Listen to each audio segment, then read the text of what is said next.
നാട്ടിലിപ്പോൾ പുതിയ ഹൈവേക്ക് വരാൻ പോവല്ലേ, ഡ്രൈവ് ചെയ്യുമ്പോൾ നമ്മൾ ശ്രദ്ധിക്കേണ്ട കാര്യങ്ങൾ, സ്പീഡ് ട്രാക്ക് എപ്പോഴും ഒഴിച്ചിട്ട് കൊടുക്കുക. അത് അവരതിൽ പോയിക്കോട്ടെ.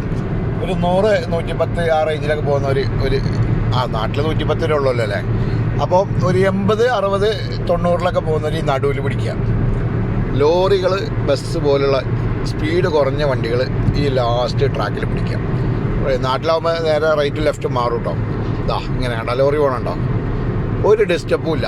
ഇതുപോലെ ഇനി എത്ര വലിയ വണ്ടികൾ നമ്മളെ മുന്നിലുണ്ടെങ്കിലും ഒരു ഡിസ്റ്റർബും ഇല്ല. ഇതേ തന്നെ നമുക്ക് സ്പീഡ് കൂടണം എന്നുണ്ടെങ്കിൽ നമ്മൾ നേരെ നമ്മളെ ഇൻഡിക്കേറ്ററിങ് ഇടുന്നു, നേരെ സ്പീഡ് ട്രാക്കിലേക്ക് കയറുമ്പോൾ തന്നെ നമ്മൾ ഏകദേശം 110-120 സ്പീഡിലേക്ക് കയറണം.